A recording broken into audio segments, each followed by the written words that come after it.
taught about the serpent was wrong? What if the gospel of the serpent wasn't heresy, but the very message Christ truly followed, hidden beneath layers of dogma, fear, and misinterpretation? This isn't just a question, it's a door. And once you open it, there's no turning back. For centuries, the serpent has been cast as the villain, the deceiver in Eden, the whisper of temptation. But across ancient cultures, the serpent was never a curse.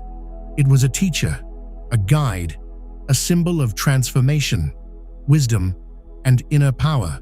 So ask yourself, why would Christ, the greatest spiritual rebel in history, reject a symbol used by the very mystics and healers who came before him? Here's the truth few dare to explore. The gospel of the serpent isn't about worshipping a snake. It's about unlocking the hidden path of inner alchemy that Christ may have walked in secret, the path that heals, the path that awakens. And the symbol he may have truly followed isn't one of shame, but of spiritual rebirth. Fast, personal, real. In this video, you're going to see why this forbidden symbol still pulses with power, and how reclaiming it could shift everything you thought you knew about Christ, about salvation, and about yourself. But be warned, once you see it, you won't be able to unsee it.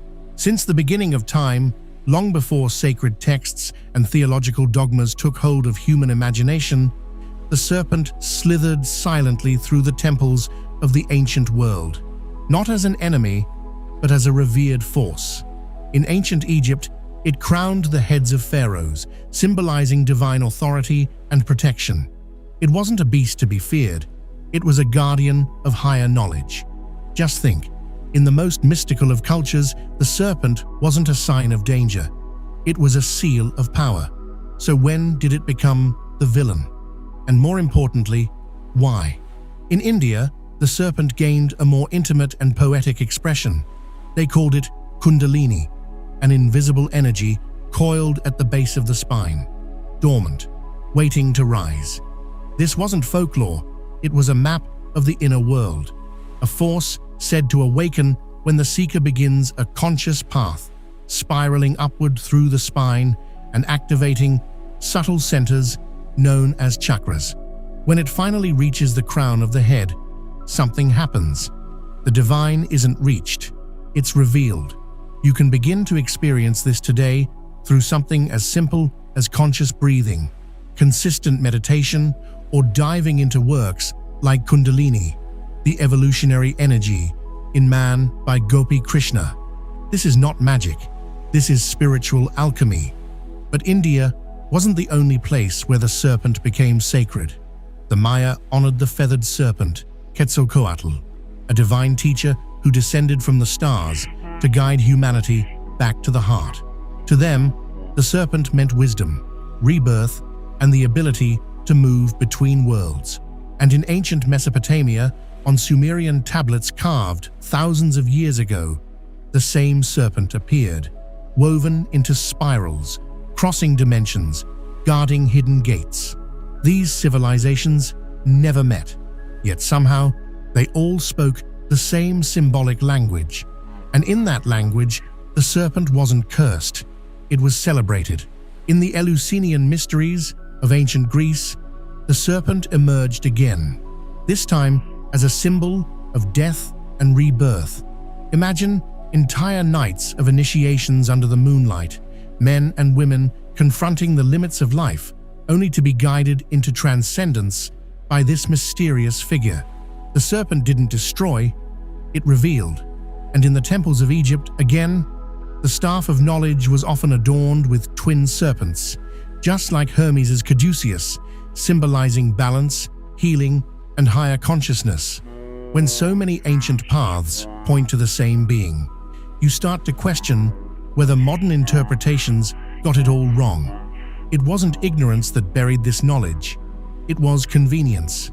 The ancients lived in alignment with the rhythms of nature, the body, and the unseen forces that move through all things. They saw clearly that what descends can rise again, that what coils can climb. They didn't demonize mystery, they honored it. And the serpent, as a universal archetype, was never a threat to them. It was a mirror, a teacher, a reminder that transformation is always possible. Even what crawls can ascend. So if all these advanced civilizations, each in tune with the invisible, each devoted to sacred knowledge, chose the serpent as a symbol of life, wisdom, and transcendence, what exactly happened in Christianity that made this symbol fall from grace? That wasn't an accident. That was a calculated turn. And it all began in a garden, with a tree, a whisper, and a choice. Most people are taught from childhood that the serpent in the Garden of Eden is evil incarnate, the liar, the tempter, the source of humanity's fall. But what if that's not the full story? What if, instead of being the villain, the serpent was actually the catalyst for awakening? In the Genesis account, the serpent doesn't attack Adam and Eve. It doesn't force them into anything. It simply speaks. It offers knowledge. It says, "Your eyes shall be opened, and ye shall be as gods, knowing good and evil." That's not temptation. That's initiation. The tree in question wasn't just any tree. It was the tree of knowledge of good and evil, a direct symbol of conscious awareness, of the human capacity to perceive duality and make meaning. The serpent didn't drag humanity into darkness. It invited humanity to see. Now let's pause and consider that. In symbolic terms, this moment marks the birth of self-awareness, the spark of inner perception. And yet, this act is framed as sin. Why? Is becoming aware of good and evil truly wrong? Or is it dangerous only to those who benefit from keeping others asleep? The early Gnostic Christians, mystics who saw beyond the surface of Scripture, believed the serpent was not a deceiver, but a liberator. They viewed the God who banished Adam and Eve not as the supreme creator, but as a demiurge, a lower being who desired control over the soul by keeping it ignorant. For them, the true God was beyond that garden. And the serpent, a messenger, a guide, a necessary voice that dared humanity to wake up and remember who they really were. This interpretation flips everything. It suggests that what's often called the fall might actually be a rise into consciousness, individuality, and spiritual autonomy. And perhaps that's precisely what institutional religion couldn't allow. After all, to keep a population obedient, you don't want them thinking for themselves. You want them afraid of questioning. You want them to associate curiosity with rebellion, and rebellion with damnation. So the serpent, symbol of ancient wisdom, of inner transformation, had to be recast.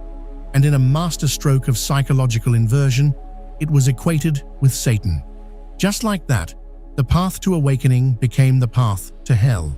And you can still see the effects of that move today. Try talking about Kundalini energy, third eye activation, or shadow work in a church or at a family dinner. Watch how quickly the temperature in the room drops. Watch the eyes glaze over, not out of disinterest, but fear. This isn't random. It's cultural conditioning that's been baked in for centuries. Demonize the symbols of liberation, and you keep the soul confined. But the serpent never stopped whispering, not in temples, not in jungles, and certainly not in hearts that are ready to awaken. Maybe it still lives in the questions that won't go away, in the dreams that feel too vivid, in the silence after the noise has passed. And what if that serpent, that misunderstood force, was not something Christ came to destroy, but something he understood deeply? He too spoke in parables. He too challenged the system. He too offered a path not of blind obedience, but of inner rebirth. "Be wise as serpents and harmless as doves," he said, a line that modern religion glosses over too quickly. Why serpents? Why invoke that image at all if the serpent was truly evil? Unless he saw the truth buried beneath the fear. Unless he followed a gospel deeper than what was written, one that echoed the same ancient wisdom the serpent has always represented. And so, we arrive at a crossroad. The Serpent of Eden, once a guardian of hidden truth, now a scapegoat for the suppression of it. But if we dare to look again, without fear, without inherited guilt, we might find that the so-called villain of the garden was the first true teacher, and the one who saw that most clearly may have been the very man religion claimed to monopolize, the man in robes and sandals who taught of inner kingdoms and hidden treasures, the man who perhaps walked with the serpent, not against it. Shall we meet him next? It begins not with a rebellion, but with a whisper, a question too subtle for dogma to contain. What if the very symbol we've been taught to fear holds the key to deeper awakening? The gospel of the serpent isn't a contradiction, it's a rediscovery. It's the unraveling of a forgotten current within the spiritual stream, one that runs quietly beneath the surface of scripture, mysticism, and inner knowing. For centuries, the serpent has been demonized, cast as the villain in humanity's earliest myth of exile. But what if the serpent never fell from grace, only from favor? What if it never represented sin, but knowledge, healing, and transformation? It might sound shocking at first, but Jesus did reference the serpent, and not just metaphorically. In the Gospel of John, he speaks of the serpent Moses, lifted up in the desert, a bronze snake that healed those who looked upon it. That's Numbers 21:9, right there in the Old Testament. Now ask yourself, why would the Son of God compare himself to a serpent if the serpent was truly evil? That bronze serpent was a symbol of healing, not judgment. The Israelites were plagued, and the solution wasn't punishment. It was transformation. Look at the serpent and be healed. That's not a curse. That's alchemy. Jesus saw something deeper in that story. He wasn't echoing fear. He was pointing to an ancient truth hidden beneath centuries of dust and denial. And then there's the line people forget or purposely avoid: be wise as serpents and harmless as doves. That's Jesus speaking. Not a metaphor for sin, not a warning. A commandment to embody the serpent's wisdom. A union of sharp awareness with gentle presence. Imagine carrying that kind of energy into your relationships, your purpose, even your inner battles. That's divine balance. Many scholars believe the Essenes, the mystical group Jesus likely studied with, knew all about this symbolism. Their teachings were soaked in nature, energy, and inner purification. They practiced silence, sacred breathing, and studied the stars. They weren't afraid of the serpent. They honored its presence as a symbol of awakening. And that influence didn't vanish from Jesus' message. It just went underground. Here's a deeper layer. The process of Kundalini awakening, that ancient energy rising up the spine, mirrors the path Christ walked, from root to crown, from human to divine. The cross he carried, some mystics see it as symbolic of the spine, the tree of life. And the serpent, rising through that tree, is the Christ force within. Sounds wild, but once you see it, it's everywhere. So what if Jesus wasn't just a preacher, but a spiritual alchemist? What if the miracles were parables of inner transformation? Blindness to sight, death to life, water into wine, and underneath it all, the coiled serpent of wisdom, rising silently through the soul. If that's true, and many ancient paths suggest it is, then maybe we've only scratched the surface of what Christ really taught. And perhaps, in that light, the serpent isn't the enemy of Christ, but the silent partner of his deeper message. Not a symbol of rebellion, but of remembrance. Not deception, but discernment. In Eastern traditions, the serpent guards temples and sacred gateways, not to block seekers, but to ensure they're ready. In Gnostic texts, the serpent appears as a liberator, not a tempter. And in the hidden chambers of ancient mystery schools, the serpent is the carrier of divine fire, coiled, waiting, awakening.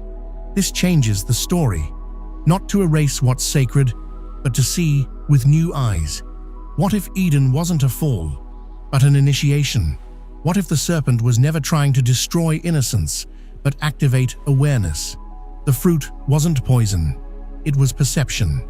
And perhaps Christ came not to undo the serpent, but to fulfill what it began, to walk the path of transformation all the way home.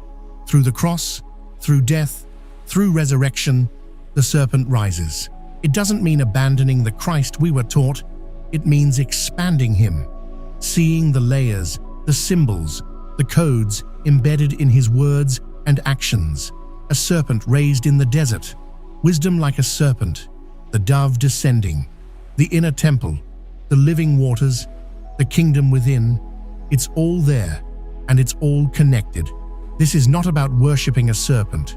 It's about recognizing the symbols that speak to the soul beneath language. The serpent, the dove, the tree, the fire.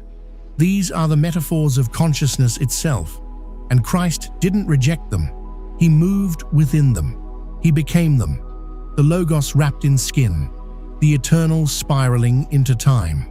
So when we speak of the gospel of the serpent, we're not rewriting the story. We're listening to what was always there, beneath the surface, within the silence, between the lines.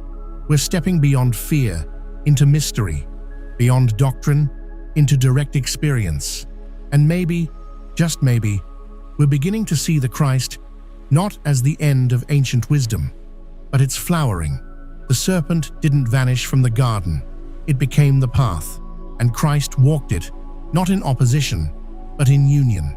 To the untrained eye, the cross is just a symbol of suffering, but to those who see deeper, it's a map, a vertical axis running up the spine, a horizontal bar where arms stretch wide, forming the crossroads of the human and the divine.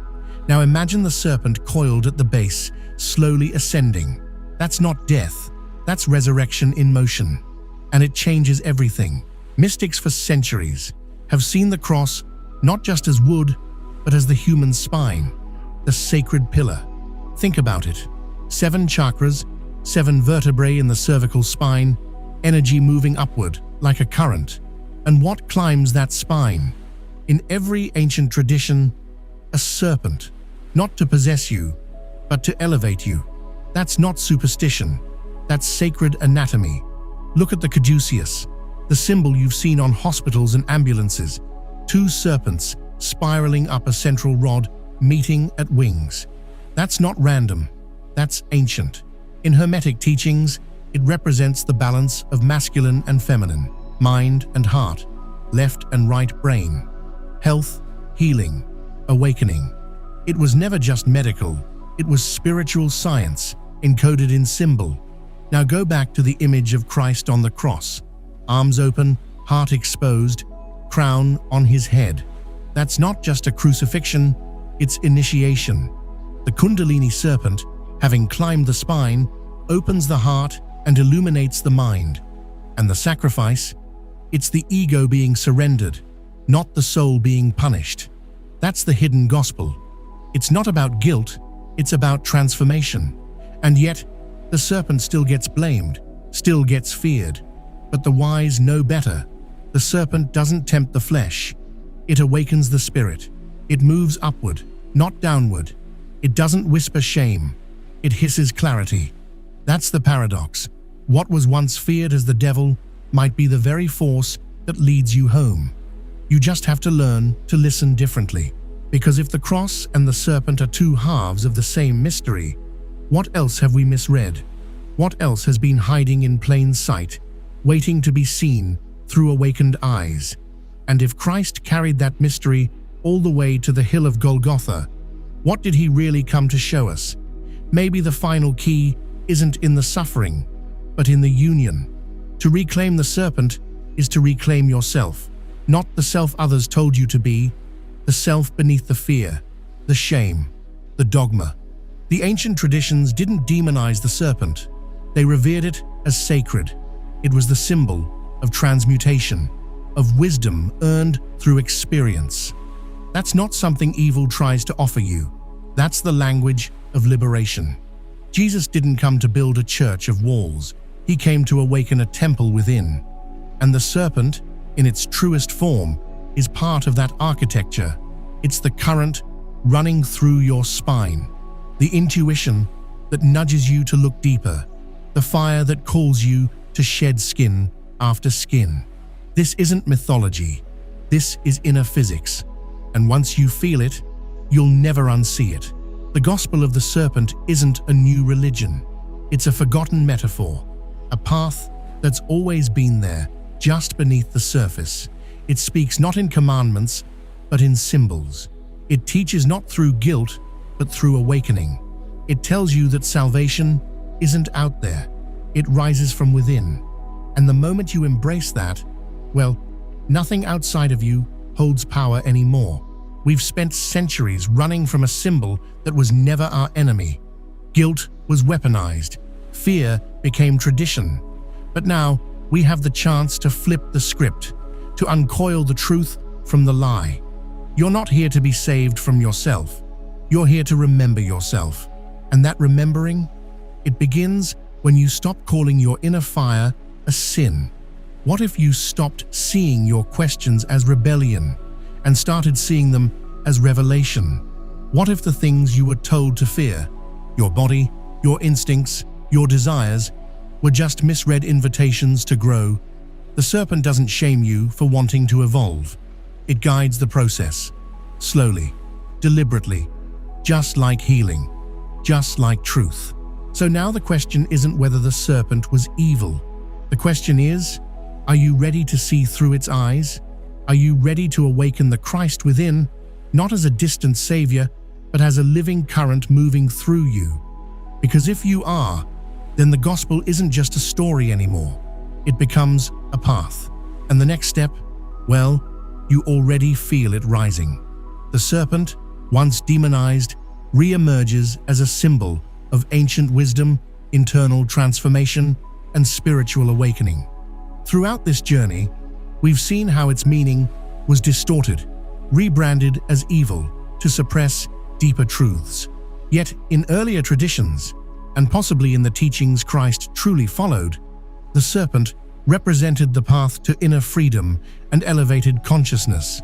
To reclaim this symbol is to reclaim a forgotten gospel, one not rooted in fear or punishment, but in direct experience, self-knowledge, and the awakening of divine potential within.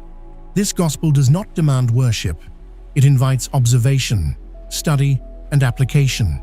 From Eden to Egypt, from Kundalini to Christ, the serpent appears not as an enemy, but as a guide that points inward, toward the very structure of the body, mind, and soul.